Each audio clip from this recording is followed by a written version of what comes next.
అబ్బాయి వచ్చి హైదరాబాద్ లో ఉంటాడండి. సాఫ్ట్వేర్ కంపెనీలో జాబ్. ఒక్కడే అబ్బాయా మీకు? అవునండి. ఇప్పుడు మా అబ్బాయి పెళ్లి చేసుకోమంటే చేసుకోవాలంటున్నాడండి. నాకు ఒంట్లో బాగోదు అంతంత మాత్రమేనండి. ఏదో 4 లక్షలు వేద్దామని చూస్తున్నాను. ఏ సంబంధం తీసుకొచ్చిన అసలు ఏమీ చేసుకోవాలంటున్నాడండి. 3 నెలలు పోతున్నాడండి. వచ్చినప్పుడు పెళ్లి సొచ్చేటప్పుడు ఇంట్లో సామాన్లన్నీ నేల చేసుకుంటున్నాడండి. వయసులో ఉండేటప్పుడు వచ్చే సంబంధాలన్నీ ఆ వంక ఈ వంక చెప్పి పడేసింది. ఒక్కటి రాని ఇలా లవ్ చేసిన అమ్మాయిని కూడా ఒప్పుకోవాలా. ఆ అమ్మాయి నా ఇంటి ఎదురుగానే దిగింది. 6 అడుగులు ఎత్తున్న అమ్మాయిని తెచ్చి నాకు కడుతుంది. మొన్నేమో సంబంధాలను పట్టుకెళ్తే అంకుల్ అంటుంది ఆ అమ్మాయి. ఏడ సార్ ఎలా పోతాను నేను సంబంధాలకి? నా ఏజ్ ఎంత సార్? 20 ఉండేటప్పుడు వస్తాను పెళ్లి. ఇప్పుడు 30-40 వచ్చేస్తుంది దగ్గరలో. ఇంకెప్పుడు సార్ నేను పెళ్లి చేసుకుని పిల్లలు ఎప్పుడు కట్టాను? నా బతుకు అయిపోయింది. ఇంకా బతుకు అయిపోయాక పెళ్లి అయితే నాకు అర్థం కాదు సార్. అతని ఆవేదన అతనిది. 40 సంవత్సరాలు వచ్చిన వాళ్ళు కూడా పెళ్లి చేసుకుంటున్నారు. 2 పిల్లలు ఉన్న అమ్మాయిని తెచ్చి ఈ అమ్మాయిని పెళ్లి చేసుకోమంటుంది. అలా ఆయన చచ్చిపోయాడంటే నన్ను చేసుకోమంటుంది. కొన్ని సరితూగే సంబంధం అనేది తీసుకురండి. ఆంటీల్ని అంకుల్ని వీళ్ళందరినీ తీసుకొచ్చి. మొన్న వెళ్ళేటప్పుడు ఏమన్నది ఆమె? అంకుల్ టీ తీసుకోండి. ఎందుకు వస్తా ఎదురుగా దాన్ని చూస్తే నాకు మెంటలు వచ్చేస్తుంది. ఎవరు ఇంటి ఎదురుగుండా వచ్చిందంట సార్.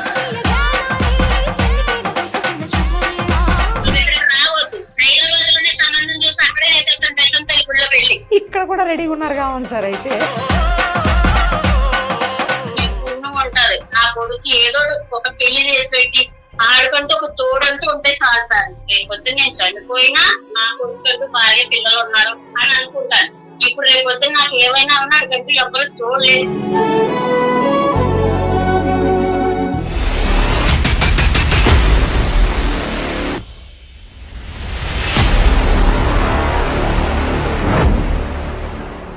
సుమన్ టీవీ అందమైన జీవితం కార్యక్రమానికి స్వాగతం. ప్రస్తుతం మనతో పాటు ఉన్నారు ప్రముఖ సైకియాట్రిస్ట్ డాక్టర్ కళ్యాణ్ చక్రవర్తి గారు.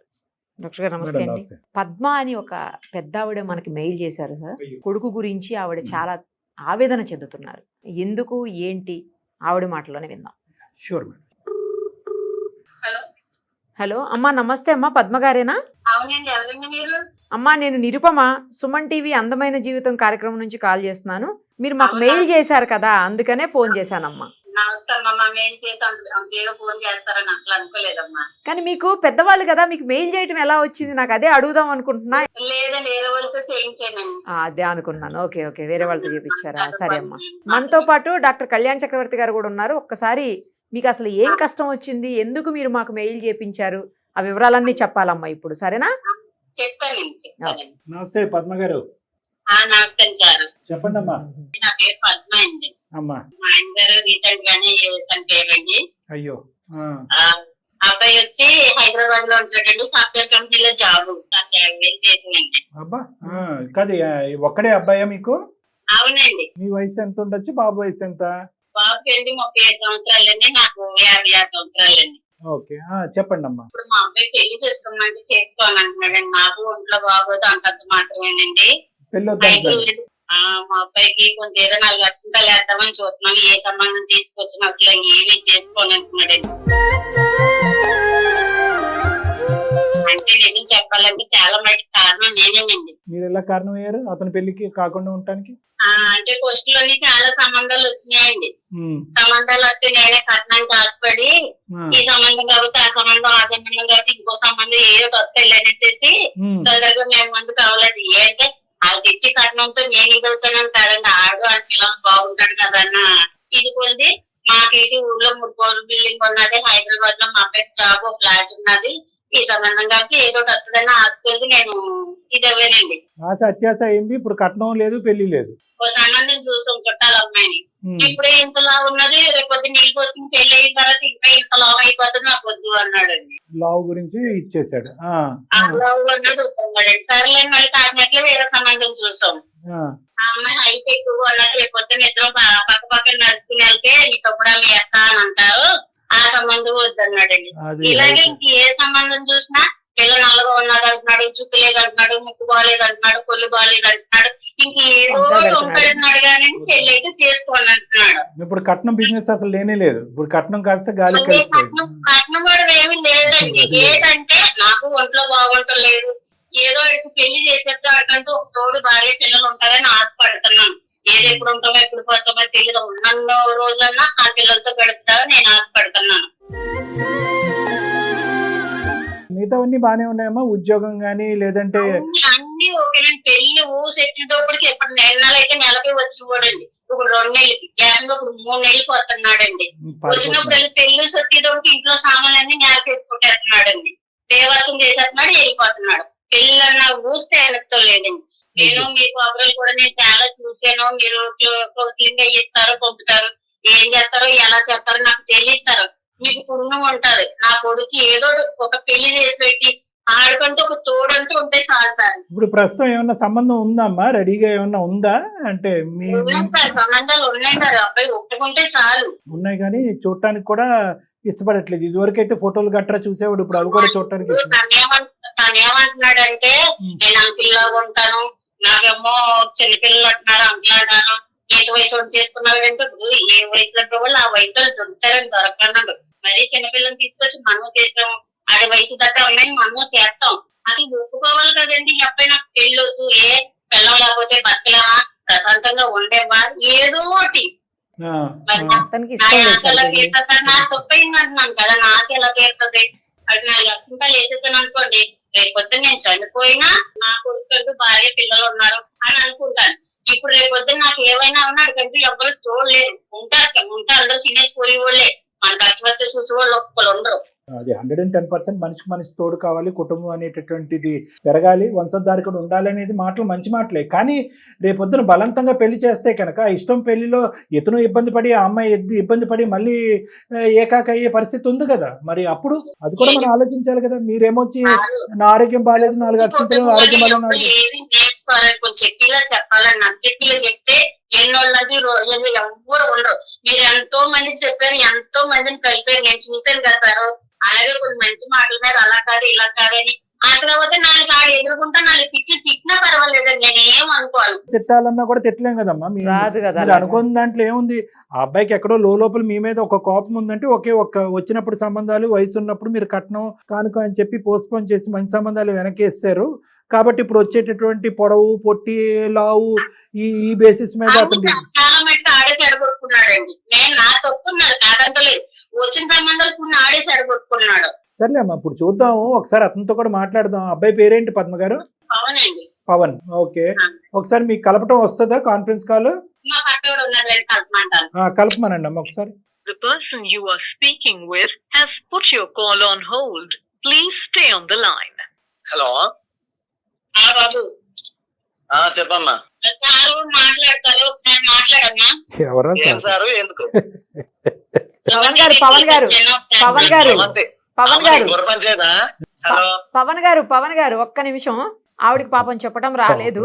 మేము సుమన్ టీవీ అందమైన జీవితం కార్యక్రమం నుంచి నేను నిరుపమ, మనతో పాటు ఉన్నారు డాక్టర్ కళ్యాణ్ చక్రవర్తి గారు కూడా. మీ అమ్మగారు మాకు మెయిల్ చేపించారు పక్కింటి వాళ్ళని బయట. అమ్మ నీకేం బుర్రపంచేదా బాబు? నా మాట ఎలా లేదు, వాళ్ళ మాట నేను బాగుపడతావు. పెళ్లి కాని పవన్ అనుకో పోయింది.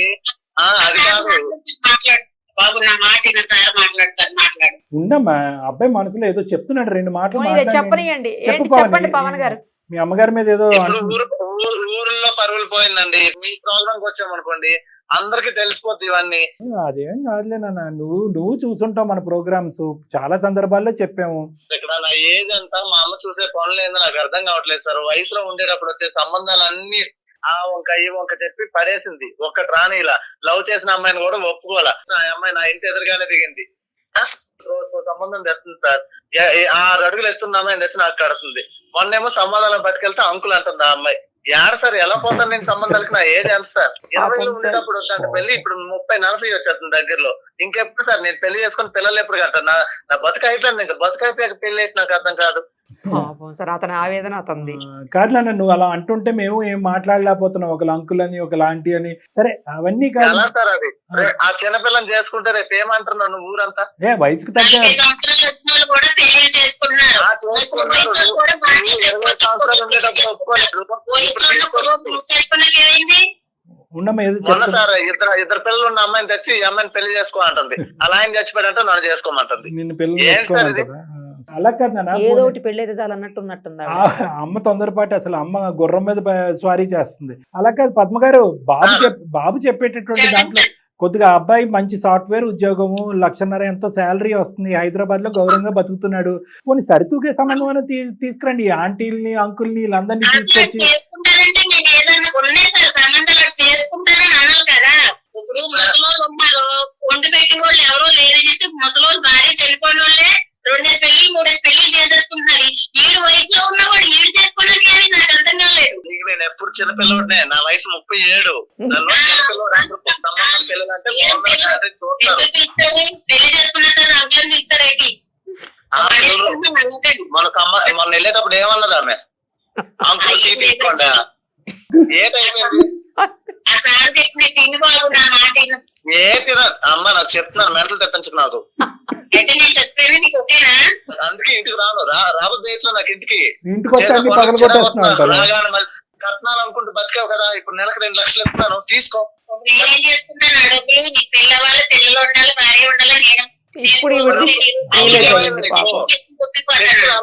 మీ ఇంటికి వస్తా ఎదురుగా దాన్ని చూస్తే నాకు మెంటలు వచ్చేస్తుంది. లవరు ఇంటి ఎదురుగుండా వచ్చిందంట సార్. కాదు ఎవరు సార్ నేను లవ్ చేశాను సార్ అది ఇది అని చెప్పి సంబంధం క్యాన్సిల్ చేసేసింది. ఇంకా అమ్మాయి ఎదుర్కొంటే లైవ్ లోనే ఉందా? ఆ అమ్మాయి ఇంకా లైవ్ లోనే ఉంది ఎదుర్కొంటే. మా ఇంటి ముందు ఆయన పెళ్లి చేసుకున్నాడు. నేను ఇంటికి వెళ్తే ఆ మొహం ఎట్లా చెప్పమంటారు? ఒక ½ ఇంచులో మిస్ అయ్యావు. సరే అందుకే ఇంటికి వెళ్ళట్లేదు అంటున్నాడు. అంకుల్ అంటే ఇంకా 2 నిమిషాలు అక్కడ నిలబడలేదు సార్. నేను తల మళ్ళీ వచ్చి తీసినట్టు కూర్చోమంటారు. అయిపోతుంది. నాకు స్టిక్ అయ్యారా? పనికి మాలలో ఉన్నా బాబు నువ్వు ఒక పని చేయి బాబు, నువ్వు ఇక్కడ రావద్దు. హైదరాబాద్ లోనే సంబంధం చూసి అక్కడే చేసేస్తాను పెద్దంతల్లి గుళ్ళో పెళ్లి. ఇక్కడ కూడా రెడీ ఉన్నాడు సార్. అయితే పెళ్లి ఆ పెళ్లి దృష్టిలో పెళ్లి పెళ్లి పెద్దంతల్లి గుడిలో చేశారు అంటే నేను ఏదో విధంగా నీకు ప్రశాంతంగానే బతుకుతున్నాను. ప్రశాంతంగా తిను, నలుగురు పైన అదే ఉన్నన్ని రోజులు ఓకే. నీకు రేపు పొద్దున తోడు ఎవరుంటారు? నీకు ఒంట్లో బాగోలేదు. చూసుకుంటాను తల్లి, నీకు దండం. నా సార్ చెప్తే ఏంటో, నా సార్ ఎంతో మంది చెప్పి ఎంతో మందిని కలిపారు ఆయన. వీడియోలు నేను చూస్తాను, కాదనట్లా మంచిగానే చెప్తారు. కానీ ఇప్పుడు నా ఏజ్ అది కాదు కదమ్మా. నువ్వు ఎక్కడికి వెళ్ళినా ఉపయోగం ఉండదు. 37 సంవత్సరాలు ఎక్కువ ఏం కాదు పవన్. నా మాట నా సార్ చెప్పినట్టు పోనీ, ఆ సార్ చెప్తారు. అమ్మ నువ్వు అమ్మవి, నేను ఎంత పెద్దోడినైనా నీకు చిన్నోడిని. అంకుల్ అన్న వాళ్ళకి తెలుసు, మొహం మీద ఉమ్మేసిన వాళ్ళకి తెలుసు. నవ్వుతున్నారు అటు చూసి ఇటు చూసి. ఇదిగో సార్ ఇలాగే మాట్లాడుతున్నారు ఉన్నాం పద్మ గారు. ఏం మాట్లాడండి మీరు ఇందాక అన్నట్టు కదా పెళ్లి గారు. పవన్ పవన్ పవన్ పవన్ ఇది నాన్న హాస్యం తర్వాత ఒక్క 2 నిమిషాలు విన్నానా? అమ్మ పద్మ గారు మీరు 2 నిమిషాలు ఓపి పడతానంటే నేను బాబుతో మాట్లాడతాను. ఒకటి ఇప్పుడు మీరు పెళ్లి పెళ్లి పెళ్లి అని చెప్పి అతని జీవితం మీద పెళ్లి అంటేనే విరక్తి, పెళ్లి అనే పదం అంటేనే వాంతి అయ్యేటట్టుంది. ఆ పరిస్థితి తీసుకొచ్చారు. ఇలాంటి పిల్లల్ని బలవంతంగా తీసుకెళ్లి కట్టబెడితే కనుక 3-4 ముచ్చట అవుతుందమ్మా అక్కడ. అనవసరంగా తర్వాత కోర్టులు డైవర్సులు అని చెప్పి కొట్టుకు సావాలి. ఇంకొకటి జీవితం ఎందుకు అంత అబ్బాయిని మరీ అంత రేపో మాపో మీకేదో ప్రాణాలు హరించిపోయేటట్టు, రేపో మాపో ఏదో ఉపద్రవం వచ్చేటట్టు మాట్లాడుతున్నారు. ఆగండి, పెళ్లి ఎంత ఇంపార్టెంటో రేపొద్దున పెళ్లి చేసుకున్న తర్వాత ఆ పెళ్లిని కాపాడుకోవటం కూడా అంత ఇంపార్టెంట్. ఈరోజు మీరు బ్లాక్ మెయిల్ చేసి భయపెట్టి కింద మీద పడి కొట్లాడుకుని అతను టీవీలు ఫోన్లు పగలగొట్టి పెళ్లి చేసుకుని ఎవరిని ఉద్ధరిద్దామని అంతేనా? పెళ్లి అయిపోవాలి, అక్షింతలు వేసేయాలి, ఒక మనవడిని ఎత్తేసుకోవాలి, అంతేనా కాన్సెప్ట్? అంత ఈజీ కాదమ్మా. ఆ అబ్బాయిలో అసలు ఆవగింజ అంత పెళ్లి మీద ఒక రెస్పెక్ట్ గౌరవం కూడా ఇదివరకు ఉండేది, పోయింది. మీరు అప్పుడేమొచ్చి కొలమానం చేశారు, తూకం వేశారు. అప్పుడు కులం అన్నారు, గోత్రం అన్నారు, కట్నం అన్నారు. ఆ అబ్బాయికి పెళ్లి వయసు ఉన్నప్పుడు ఇష్టపడినప్పుడు ఇష్టమైనటువంటి అమ్మాయికి చేయలేదు. ఇప్పుడు కళ్ళెదురుగుంటా ఆ అమ్మాయి ఎదురింటి అతనితో హ్యాపీగా పెళ్లి అయిపోయింది. వాళ్ళకి 2-3 పిల్లలంట. ఇక్కడ ఇతను కడుపు కాలిపోదా? మీ ఇంటికే రావటం మానేశాడు అతను. మీరు పెద్దవాళ్ళు అసలు మీరు మీరు మీరు పట్టిన కుందేలకు 3 కాళ్ళు అంటే 3 కాళ్ళు. అప్పుడు ఏమైపోయింది ఇంగితం ఆలోచన? అప్పుడు ఈ అబ్బాయి భవిష్యత్తు గురించి ఆలోచించలేదా? ఎందుకమ్మా తల్లిదండ్రులు ప్రతిదాన్ని చోట పిల్లల్ని ఏదో పావుల్లాగా వస్తువుల్లాగా వాడుకుంటారు? మీరు అనుకుంటే పెళ్లి, మీరు వద్దనుకుంటే పెళ్లి కాదు. మీకు కావాల్స్తే కోడలు కావాలి, వద్దనుకుంటే వద్దు. ఇంతేనా? బాగా చెప్పారు సార్. సరేలే, ఇప్పుడు అమ్మను కూడా అనేది ఏముంది నాన్న చనిపోయి సంవత్సరంన్నర అయింది. ఆ బాధలో కూడా ఆవిడ ఉంది. ఏదో షుగర్ బీపీ ఏవో ఉన్నాయని చెప్పి మెయిల్లో పెట్టింది. ఆరోగ్య పరిస్థితి కూడా అంతంత మాత్రం ఉంది, గుండె జబ్బు కూడా ఉందని. నేను నెలకు 1,00,000 పంపించి ప్రశాంతంగా ఊర్లో సార్ మాది పల్లెటూరు. ఓ 10,000 ఇస్తే ఇంటి చాకరీ అంతా చేసేటోళ్ళు ఉన్నారు. ఎక్కడెక్కడికో పట్టణాలకు పోయి 10,000 చేస్తున్నారు సార్. 10,000 ఇచ్చాయి, అదేం లెక్క ఆ 90,000 నీ దగ్గర పెట్టుకో. అంటే పనులు సొంతోళ్ళు పనోళ్ళు ఒకటైతారా? పవన్ పనులు పెట్టుకునే స్తోమత ఉంటే పెళ్లిళ్ళు అక్కర్లేదా? భార్య పిల్లలు అక్కర్లేదా? కోడళ్ళు అల్లుళ్ళు అక్కర్లేదా? అంటే డబ్బులతో అన్ని కొనేసుకోవచ్చు. నేను కాదనట్లేదు సార్, నా ఏజ్ ఇప్పుడు ఎంత సార్? ఏ, ఇంకో పవన్ 10 పవన్ సంవత్సరాలు అయితే నా బతుక అయిపోయినట్టే సార్. ఏం ఈ 10 సంవత్సరాల్లో ఎప్పుడు పిల్లల్ని కంటాను, ఎప్పుడు ఇంకా వాళ్ళకి ఎవరు ఉంటారు సార్ నేను లేకుండా? నువ్వు 57కి మీ అమ్మగారి వయసు అయిపోయింది అంటున్నావు, నువ్వు 37కే నీ వయసు అయిపోయింది అంటున్నావు. బిలే ఉన్నారు తల్లి కొడుకులు. అది కాదు కదా 37 ఏంటి? 37కి ఎందుకు అంత నువ్వు అంత ఇది అయిపోతున్నావు? చాలా మంది 34, 35, 36, 37 కూడా చేసుకుంటున్నారు. ఎటొచ్చి అమ్మకు వచ్చిన తొందరపాటు ఏంటంటే ఫిల్టర్ చేయకుండా ఎవడు దొరికితే వాడిని తీసుకొచ్చి అమ్మాయిని తీసుకొచ్చేసి క్యూలో పెట్టేసేటప్పటికి నీకు అసహ్యం కలుగుతుంది. అమ్మ అసలు మ్యాచింగ్ చూడట్లేదు. ఆవిడకున్న తొందరపాట్లు ఏంటంటే సార్ పెళ్ళే 3 పిల్లలు ఉన్నారు సార్, ఆమెకి తీసుకొచ్చి చేసుకో అంటుంది. మరీ టూ మచ్ అమ్మ పద్మ గారు, అసలు కరెక్ట్ గా లేదు. మంచి ఆమె నేను వాళ్ళ ఇంటికి వెళ్తుంటాను అప్పుడప్పుడు. ఎట్లా సార్ అనేది అమ్మ పద్మ గారు? ఒకటి ఇప్పుడు నేనేమంటున్నానంటే అమ్మ చూడండి, చిన్నపిల్లలకు కొంతమంది ఉంటారు స్కూల్ అంటే భయం అంటారు. తల్లిదండ్రులు ఏం చేస్తారు, అరే స్కూల్కి ఎప్పుడు వెళ్తావు, ఇప్పుడు వెళ్తావు, రేపు వెళ్తావు, ఎల్లుండి నుంచి వెళ్తావు అని చెప్పి స్కూల్ అంటే కనుక కొన్ని 2-3 రోజులు పోయిన తర్వాత, ఒక 2-3 వారాలు పోయిన తర్వాత అది స్కూల్ అంటేనే వాంతి అవుతుంది. అలా చేస్తారు మీరు పెళ్లి గురించి. అంటే పెళ్లి అనేటటువంటిది ఒక అసహించుకుని ఏవగించుకుని పెళ్లి వద్దు అనే సబ్జెక్ట్ కాదు ఈ అబ్బాయి. పెళ్లి కాని ప్రసాద్ అలాగే ఏదో పెళ్లి కాని పవన్ అని అతను అనుకుంటున్నాడు కదా, ఆ క్యారెక్టర్ కానే కాదు. తనకు నచ్చినటువంటి అమ్మాయి తను చేసుకుని తన జీవితంతో ఒక అమ్మాయితో కలగందాం అనుకున్నాడు. ఆ కళ ఎవరో అంటున్నారు. ఇప్పుడు నేను అనేది ఏంటంటే అప్పుడు కోరికున్నటువంటి అబ్బాయి ఇప్పుడు కోరిక ఎలా చచ్చిపోతుంది? చచ్చిపోదు ఆ కోరిక. ఎటొచ్చి ఏంటంటే అది కట్ చేసింది మీరే, ఇప్పుడు 3 పిల్లలు ఉన్న తల్లిని తీసుకొచ్చింది మీరే. అంటే పెళ్లి ఎప్పుడు చేసుకోవాలి అనేది మీరే డిసైడ్ చేస్తారు, ఎవరిని చేసుకోవాలనేది డిసైడ్ చేస్తారు. పెళ్లికి ముందే పిల్లలు ఉండాలా లేదా అనేది కూడా మీరు డిసైడ్ చేస్తారా? నేనేమంటున్నానంటే పద్మ గారు, మీ వయసుకి నేను గౌరవిస్తున్నాను, మీ బాధను నేను అర్థం చేసుకోగలను. భర్త పోయిన తర్వాత వంశధారకుడు కొడుకు కంటే కనుక అది చూసుకుని మురిసిపోవచ్చు, నా ఆఖరి రోజులు హ్యాపీగా ముందుకెళ్ళిపోవచ్చు అనే ఆలోచనలో మీరున్నారు. కానీ దానివల్ల ఆ భయం వల్ల ఏమవుతుందంటే తొందరపాటుతనం పెరిగిపోయింది, అనాలోచితం పెరిగిపోయింది, భయం ఎక్కువైపోయింది. సో ఏమంటున్నారు, ఎవరో ఒకరు వస్తారు, ఇరుగు పొరుగు మీ చుట్టాలు అందరూ ఉంటారు కదా, ఏ పవన్కి ఎప్పుడు పెళ్లి చేస్తావు అని అంటూ ఉంటారు కదా. అది ఏమొచ్చి మీ కత్తుల్లో గుచ్చుకునేటప్పటికి ఎవరో ఒకరు ఏదో సంబంధం తీసుకొచ్చేటప్పటికి వద్దు, ఇది కుదురుతుంది, ఇది కుదరదు, పవన్కి ఇది నచ్చుతుంది, నచ్చదు అనే బేసిక్ అసెస్మెంట్ మీరు చేయట్లే. డైరెక్ట్గా వాళ్ళు ఫోటో ఇవ్వటం, ఇక్కడ ఫోటో ఇవ్వటం, పంపించడం, పెళ్లి చూపులు. ఎప్పుడు పెళ్లి చేయటం ఇంపార్టెంట్ కాదు, ఎటువంటి అమ్మాయిని తీసుకొస్తే కనుక పవన్ అంగీకరిస్తాడనేది మినిమం ఆలోచన మీరు చేయండి. ఏది తీసుకొస్తే అది తీసుకొచ్చేయటం వల్ల పవన్ ఏమైంది, ఆఖరి మీ మీద ఒక కోపం వచ్చేసింది, ఇంటి మీద కోపం వచ్చేసింది, ఒక ఏవగింపు, ఒక అసహ్యం కలిగేసి ఆఖరికి తల్లి కొడుకుల బంధం పోయింది. ఇక్కడ పెళ్లి అనే కాన్సెప్ట్తో పెళ్లి చేసుకున్న అతను సుఖపడతాడు, 2 పిల్లలు అంటాడు అనేది దూరం విషయం. తల్లి కొడుకుల బంధం తెగిపోయింది ఇక్కడ. చాలా బాధ. ఇప్పుడు సుమన్ టీవీ కలపాల్సి వస్తుంది. నువ్వు ఫోన్ చేస్తేనే అమ్మ తిన్నావా, బాగున్నావా, ఆరోగ్యం ఎలా ఉంది అనే మాటలు ఇద్దరు వైపు అడుక్కోకుండా, అరే బాబు సంబంధం తీసుకొచ్చాను పెళ్లి చేసుకుంటాం అనే మాట ఒకటే అతను వినిపించుకునేటప్పటికి అసలు మీ ఫోనే ఎత్తట్లేదు, మీ మొహమే చూడట్లేదు, మీ ఊరే రావట్లేదు. ఇదేనమ్మా పెళ్లి చేసి మనం ఉద్ధరించేది. కాబట్టి నేను అనేది ఏంటంటే పద్మ గారు, నేను ఇంకో 2-3 మాటలు పవన్తో మాట్లాడే ముందు మీ మనస్సాక్షి మీద మీరు చెయ్యేసుకుని అనవసరంగా నేను తొందరపడను, కొంతకాలం దీనికి ఒక వ్యవధినిస్తాను, కొంతకాలం అంటే కనుక ఇంక 3 సంవత్సరాలు నన్ను కాదు, కొంతకాలం ఈ టాపిక్ తప్ప కొన్ని వారాలు, కొన్ని నెలల పాటు ఈ టాపిక్ తప్ప ఒక తల్లి కొడుకులు సర్వసహజంగా మాట్లాడుకునే మిగతా టాపిక్లు అన్నీ మాట్లాడుకోండి, బాబుని ఇంటికి రానివ్వండి, ఎవరైనా పవన్కి పెళ్ళి ఎప్పుడు అంటే కనుక నోరు మూసుకోండి అని చెప్పి మర్యాదపూర్వకంగా వాళ్ళకి చెప్పండి.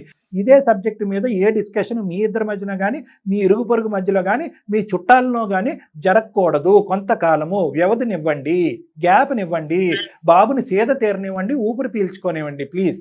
ఇది నా విన్నపం. ఇది నెంబర్ 1. పవన్, నాది ఒకటే మాట నాన్న, అమ్మది అభద్రత అనుకో, భయం అనుకో, అనాలోచితం అనుకో, ఏదన్నా అనుకో, I don't know what that is. నాన్నగారు ఈ మధ్యనే చనిపోయారు, పదే ఆ మాట అంటున్నాను, బాధపడు. దాంతో ఏంటంటే అమ్మకి ఇన్సెక్యూరిటీ, అభద్రత భావం పెరిగిపోయింది. ఏమో నేను చూడకుండానే ఒక పెళ్లి, ఒకటే ఒక కొడుకు కదా, 10 మంది ఉంటే 9 మంది పెళ్లి అయింది. అప్పట్లో నచ్చింది చేసేయంటే ఒప్పుకుందా నానా సరే నాన్న, పవన్ గతాన్ని తవ్వటం వల్ల నీ టైం వేస్ట్, నా టైం వేస్ట్, జరగబోయేది చేద్దాం.